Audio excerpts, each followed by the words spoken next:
Hello and welcome back to Lesson 2 in our series of Learning Java Programming. Today you're actually going to get a chance to start building your very first program. So at this point you should understand what a program is, some of the key elements. You should understand the idea of errors, and you should understand some of the things that we do before and during programming. So mainly what I mean is the idea of adding comments or descriptions of what you're doing, and also the idea of writing pseudocode. And pseudocode is basically just an outline of what your program is going to do. You're going to find it a lot easier to write pseudocode first and then code afterwards. And you should be able to write pseudocode even if you don't quite know the syntax or the language that you're going to be working in, because that pseudocode is kind of Englishy, kind of codey. It's got certain rules. And you are going to be required to do pseudocode in an educational environment like this one, or very often in a corporate environment as well. At any rate, to get us started, so you may recall the model that you see here on your screen. And that model is called the IPO or IPOS model. And it not only describes a computer system, but it also describes programming, what you guys are learning. And what it outlines here is it talks about every computer system or every program takes some sort of data as input. And that input could come from various places. Keyboards, cameras, sensors, things like that. Then there's processing that goes on. So that's a lot of the code that you're writing, adding, subtracting, doing all that wonderful stuff. You need to store that information, or sometimes you need temporary memory in order to keep track of everything that you're doing. And then the last piece is outputting. Outputting to a screen, outputting to a printer, outputting to the web, outputting somewhere. As you start to learn to program, we are going to have to cover and check off each of these boxes in the IPO model. And as it turns out, generally we find that the best place to start is down here with the output. And that's what we're going to be talking about today, is how to output stuff. Once you've done all the work that you want to do, how do you output it to the screen? The second thing we're going to talk about in the next video is going to be about your short-term memory. And in programming, this is usually called variables. And that allows you to keep track of temporary stuff that your program needs.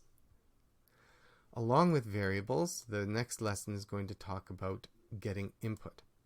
And there's a reason why we do variables first and input second, because when you get input, you need to somehow store it in memory. And so you need to know how to do that before you can actually worry about the input.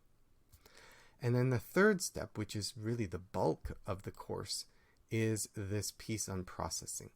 Think of all of the different things that you can do once you're able to get information in. And that's why it takes us so long to go over all of those different pieces. So the best way to do this is to actually look at some code to understand how we're going to be doing this output. So here we are back in NetBeans, and I'm going to walk through the process because it's still new for you on how to create a new project and to find the spot where you can start to write some code. And so for us, we go up to File, New Project. And if you're following along in my class, ICS3, you're going to click on this project, ICS3 Learning to Program. When you do that, you have to give your project, and the project, remember, it could be a collection of programs. You have to give it a name. So I need to think of something I haven't used before. And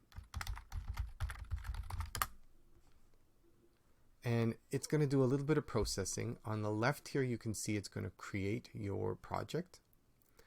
Then it's going to create something called a package. And a package is just to hold related programs together. So, you might have a big project, and then you might have small related programs within that big project. And then when you go even further, you will see our program. All Java programs follow certain conventions. So you'll see that the program ends here with .java. And you'll also see that it has a name, and the name doesn't have any spaces, doesn't have any funny punctuation, and it starts with a capital letter and every word is capitalized.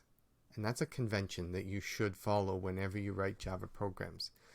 And so you start with a capital letter, learning, and then to is capitalized, and then program is capitalized. And you have to stick with those conventions.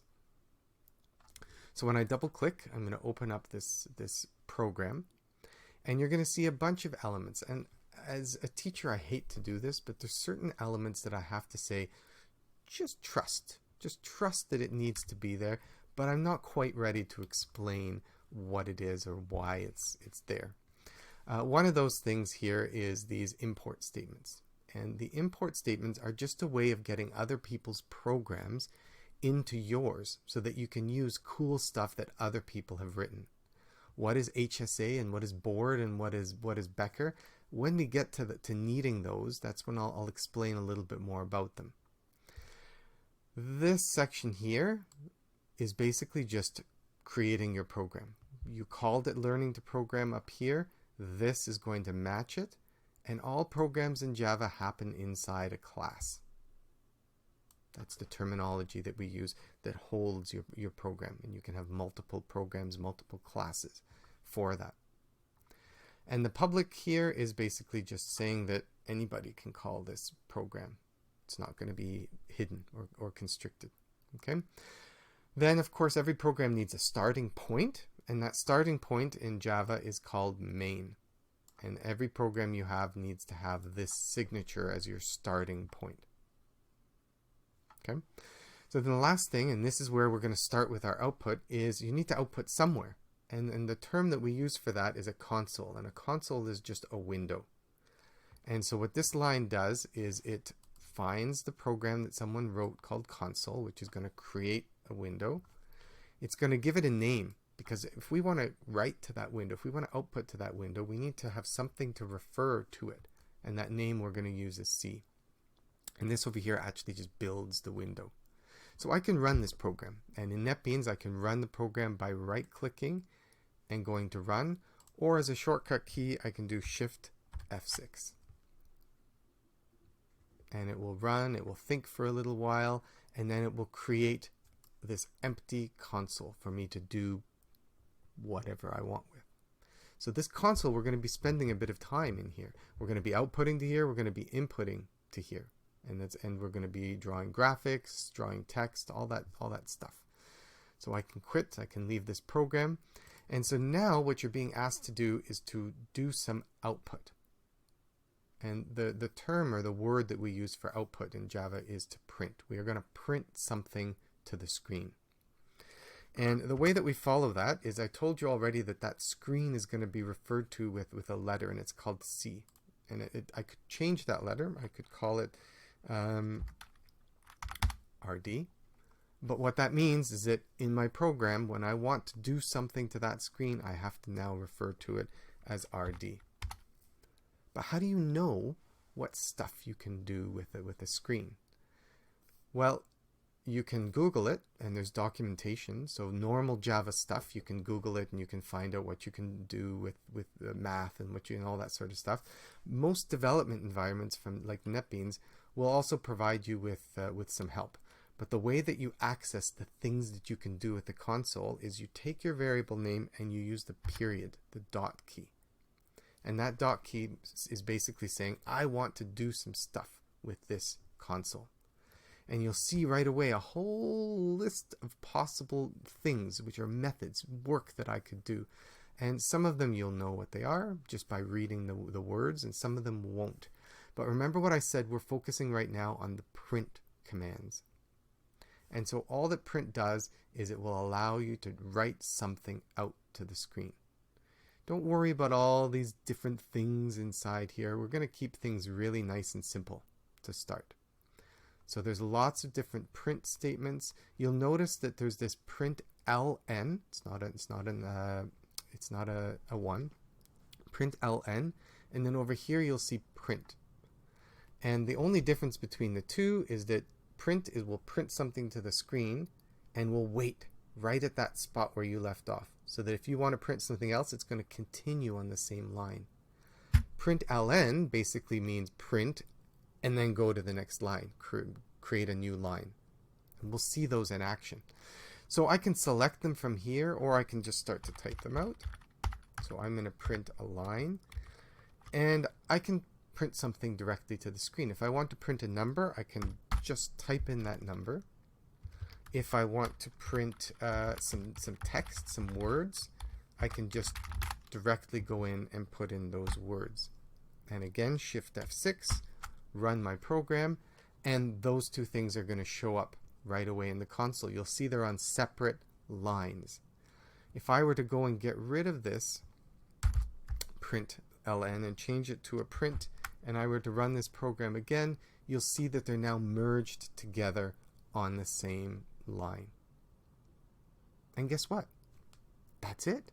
That's the fundamentals of outputting in a programming language. Now, we're not talking about ways of outputting to other types of devices.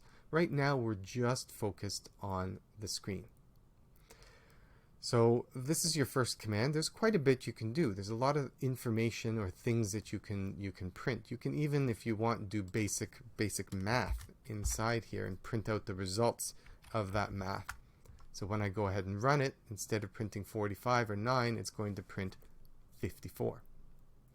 You can also use plus to do different kinds of things, like merging strings together and another string.